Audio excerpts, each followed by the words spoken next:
Merci beaucoup tout le monde d'être venu aujourd'hui. Après 8 ans, Justin Trudeau n'en vaut pas le coup.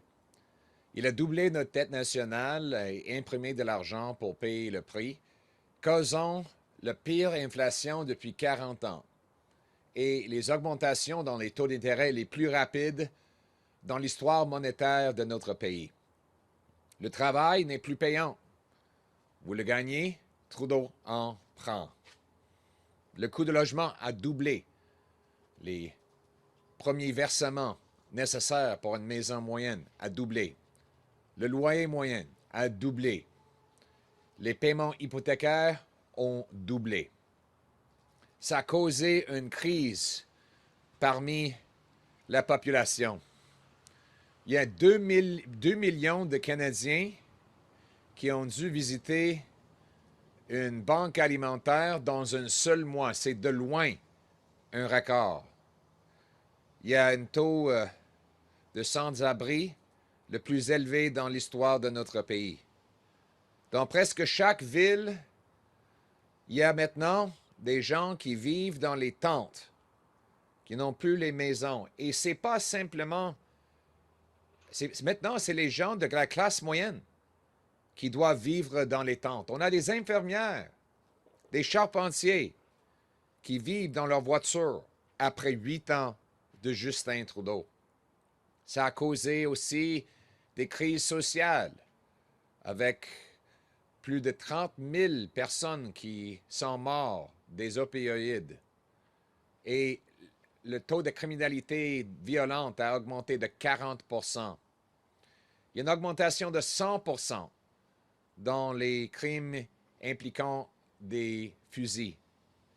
Ça, c'est la misère de Justin Trudeau qu'il a causé après 8 ans. Donc, il faut, dans son énoncé, renverser ces politiques. Il faut accepter que Justin Trudeau a causé la pire réduction dans la qualité de vie des Canadiens, peut-être dans toute l'histoire de notre pays. Dans son énoncé économique, Justin Trudeau doit renverser ses politiques. Donc, les conservateurs, guidés par le gros bon sens, ont 3 revendications pour l'énoncé économique. Premièrement, annuler toutes les augmentations dans les taxes de carbone. Il y a 2 taxes carbone, y compris celle qui s'applique au Québec, qui va augmenter sur le dos des gens. Les conservateurs vont éliminer ces taxes. On va abolir les taxes carbone. Je comprends que ce n'est pas la position de M. Trudeau, mais au moins on propose un compromis, c'est-à-dire arrêter les plans d'augmenter ces taxes-là, parce que les Canadiens, dans cette période de crise économique inflationniste qu'il a causée, ne peuvent plus payer. Donc, annuler les augmentations dans les taxes sur l'essence, le diesel et la nourriture. Deuxièmement, agir pour réduire les taux d'intérêt et l'inflation en équilibrant le budget.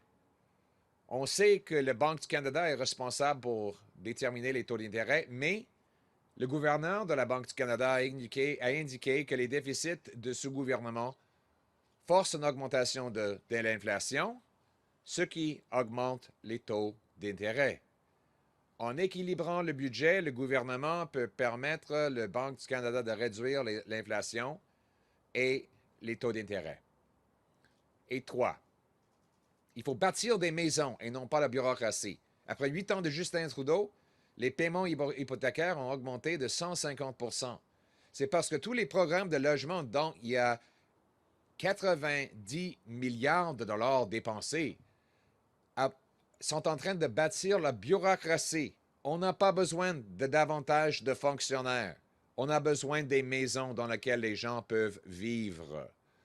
Donc, j'encourage le gouvernement d'adopter dans son énoncé économique mon projet de loi pour bâtir les maisons abordables et non pas la bureaucratie, avec une formule qui incitera les municipalités d'enlever leurs obstacles pour permettre de construction à travers le pays. C'est comme ça qu'on va permettre à nos jeunes d'avoir une maison ou au moins un appartement abordable pour commencer une vie. C'est comme ça qu'on va sauver nos aînés qui sont en train de perdre leurs appartements et sont forcés maintenant de vivre dans leur auto. C'est comme ça qu'on va permettre les Canadiens à se joindre les deux bouts. C'est ça le gros bon sens. Donc le choix dans les prochaines élections, ça va être ou bien la coalition coûteuse du Bloc et Justin Trudeau, qui augmentera vos impôts et vos taxes, qui puniront votre travail, qui enlèveront votre argent et qui permettront davantage de criminalité, ou bien le Parti conservateur guidé par le gros bon sens, qui va réduire les taxes et les impôts, réduire l'inflation et les taux d'intérêt, et permettre les gens qui travaillent fort de gagner un grand chèque de paie. C'est ça, le gros bon sens. Thank you very much, everyone, for being here. I'll now start in English. After 8 years, Justin Trudeau is not worth the cost. He's added over $600 billion of inflationary debt, more debt than all prior prime ministers combined, doubling our debt. He's flooded our economy with easy money, which has bid up the cost of the goods we buy and the interest we pay. On top of that, he's brought in a massive carbon tax on gas, heat, and everything that is transported by truck. The consequences have been devastating. Trudeau has given us the worst inflation of any prime minister since his dad 40 years ago. And interest rates are now rising faster than at any time in Canadian monetary history. These are not just numbers. These are humans' lives that Justin Trudeau is screwing up. 2 million people forced to go to a food bank in a single month, a record-smashing number. Because the average mortgage payment is up over 150%, people are losing their homes. And because more and more people are incapable of buying homes due to these high prices, they're all clamoring to compete for a diminished supply of apartments, driving the rent up to record levels. Last month, yet another record rent increase after Trudeau promised to bring rent down. This is forcing middle-class people into homelessness. We've never had middle-class homeless crisis like that we do now today. We're talking about nurses and carpenters who live in their cars. This would have been unimaginable before Justin Trudeau, as would the tent cities we now see in every major town in our country. We learned the other day that Halifax has 30 homeless encampments. One city with 30 homeless encampments. We would never have even imagined something like that could happen in Canada before Justin Trudeau. Yet, these are the consequences of his policies, which tax, print, and borrow money, driving up the cost on everybody. It's very simple. The government is rich and the people are poor after 8 years of Justin Trudeau. And what does he do with the money?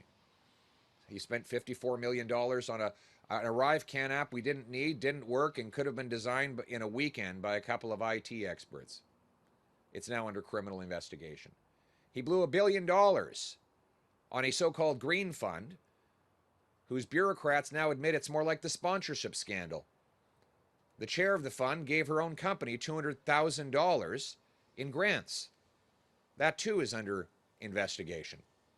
And now we learn that his multi-billion-dollar grants to foreign companies may be funding as many as 1,500 jobs that won't be going to Canadians, but instead to temporary foreign workers.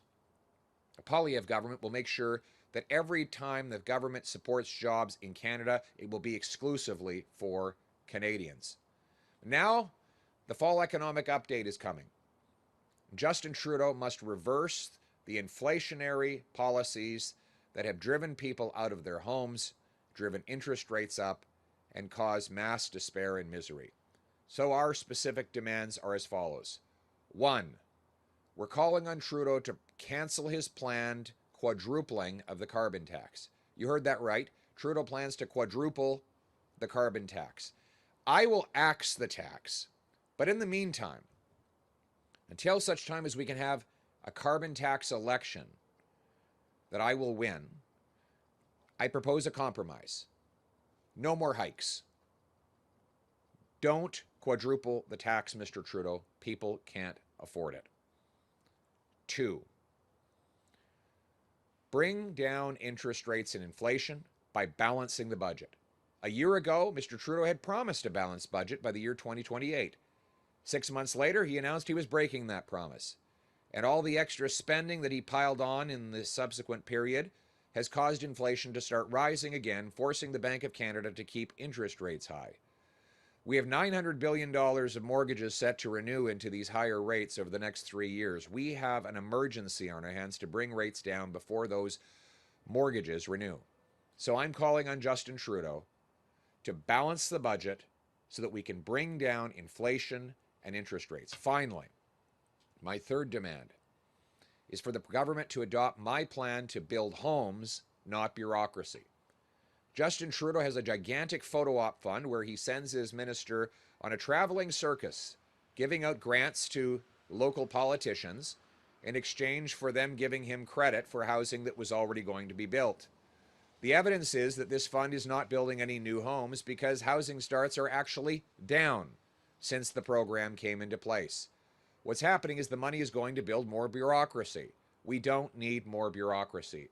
We need a simple mathematical formula that incentivizes cities to get out of the way, speed up permits, free up land to build, build, build. Let's require municipalities permit 15% more home building per year, every year, in order to get federal money. Those that beat the target should get a bonus. Those that miss it should get a fine. This incentive will clear the way and speed up permits so that we can build, build, build. After 8 years of Trudeau, we have the fewest homes per capita in the G7, even though we have the most land to build on.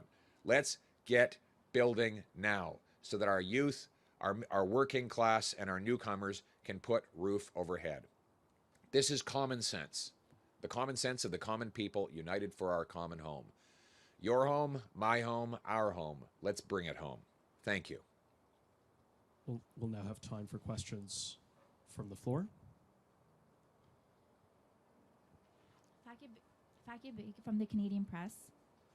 What do you say to people from Muslim and Arab communities in Canada who are calling on Israel to stop its war in the Gaza Strip to save the lives of innocent Palestinians, including thousands of children who are themselves casualties of the Hamas?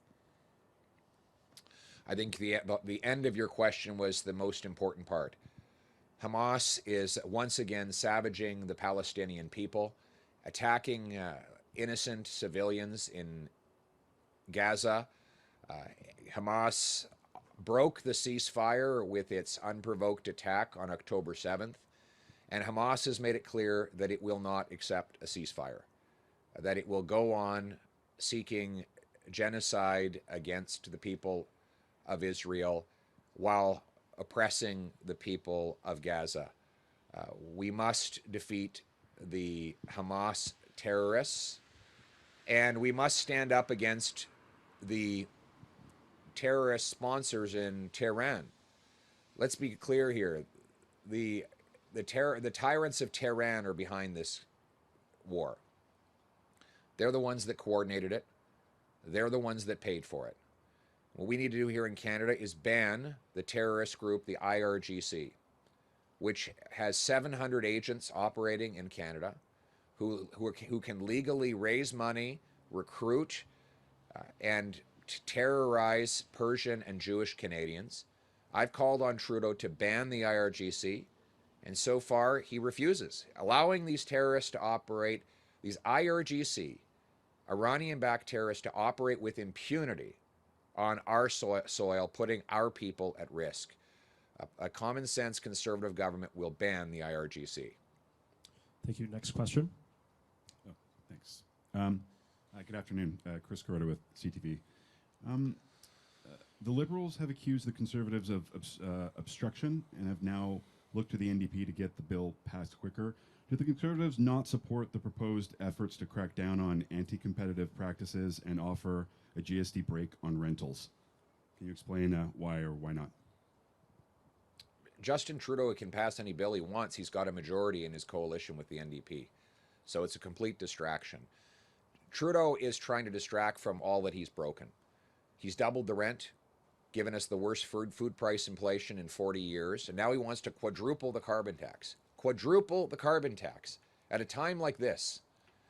Instead of trying to distract with disinformation like that, Trudeau should cancel his plan to hike the tax. He should balance the budget to reverse the inflation and interest rate hikes he's caused so that Canadians can afford to eat, heat, and house themselves. Thanks. Next question. Good afternoon, Cameron Mahler, CBC. If you could please answer in English and French. With the rising number of civilians, including children, killed in Gaza, should Israel be doing more to ensure innocent people are not killed? Our view is that Israel has the right to defend itself in accordance with international law. And we call on, I'd like to offer my full condemnation of Hamas for using Palestinian civilians as human shields. Hamas's goal, it has two goals. One is to kill as many Israelis as possible, and the second goal of Hamas is to see as many Palestinians die as possible. This is a terrorist death cult that is determined to maximize the death and suffering of both Palestinians and Israelis. Hamas is in violation of international law by using human shields and by using hospitals in order to shelter its terrorists in the middle of a war that it started. So all of the world should join together in condemning Hamas for the appalling lawlessness and the breaking of international law in which it is engaged. Thank you. Next question. All right, this is Khaled Mansour from Omni TV. So what specific measures do you want to see on Tuesday's fall economic update? One, we want the Prime Minister to cancel his plans to quadruple the carbon tax. Two, we want the Prime Minister to announce a plan to balance the budget to bring down interest rates and inflation so that Canadians can afford to eat, heat, and house themselves. And three, we want the Prime Minister to adopt my common sense plan to build homes and not bureaucracy so that our youth can afford a roof overhead. Thank you. Next question. My name is Joe from Cambridge Today. Can you speak to the crisis international students are facing? There's a lot of pressure being put on local food banks and kind of community tables. A lot of times they're kind of placed in precarious housing situations. Can you kind of speak to that and maybe what your government could do to prevent that from happening? Thank you. Very important question. Justin Trudeau has allowed total chaos in the international student system. And this is really an area where Sean Fraser, who was then the immigration minister, should be held to account. He allowed corrupt consultants and phony universities and colleges to bring students here on false pretense. Those students now come here, find out that their educational institution is a fraud, that they don't have a home, that they can't pay their bills, and they're stuck going to the food bank. Under Fraser and Trudeau, international students have been forced to live under bridges and on streets, beg for food, sell themselves into prostitution and gangsterism, overdose on drugs. They came here with a dream that turned into a nightmare.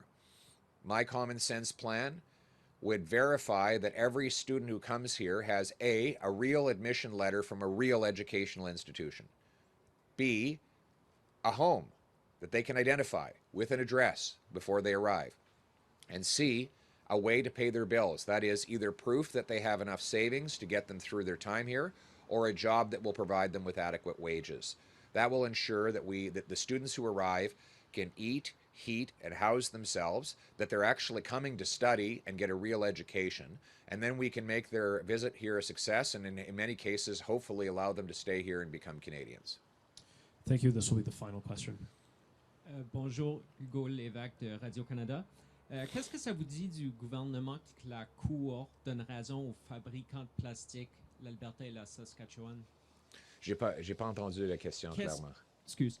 Qu'est-ce que ça vous dit du gouvernement que la Cour donne raison Encore, le gouvernement Trudeau a été trouvé inconstitutionnel. La Cour a dû indiquer que le gouvernement Trudeau exercer trop de pouvoir en essayant de bannir des produits qui sont d'ailleurs sécuritaires et nécessaires. Donc, le Parti conservateur, guidé par le gros bon sens, accepte que oui, il faut protéger l'environnement, il faut recycler les produits plastiques. Mais bannir tous les plastiques, ce n'est pas pratique ni constitutionnel, et il n'y a pas de preuve que ces produits-là sont dangereux ou bien pour les familles ou bien pour l'environnement. La solution de gros bon sens, c'est le recyclage. Et nous avons les ingénieurs et les entreprises à travers le pays qui sont experts en recyclant le plastique pour qu'on puisse le réutiliser une fois après l'autre, même pour des générations. C'est ça la solution de gros bon sens, au lieu de bannir des produits dont on a besoin. Et j'ajouterais une autre chose, si on met en place une interdiction totale sur le plastique, ça va radicalement augmenter le coût de nourriture parce qu'il y a beaucoup de nourriture qui est préservée par le plastique. Et si on n'a pas de plastique, cette nourriture ne va pas durer aussi longtemps. Évidemment, il va y avoir beaucoup plus de gaspillage et ça va coûter plus cher pour aller faire l'épicerie. Donc, il faut un peu de gros bon sens en protégeant l'environnement et en même temps permettant les produits qui sont nécessaires pour fournir la qualité de vie dont on a besoin.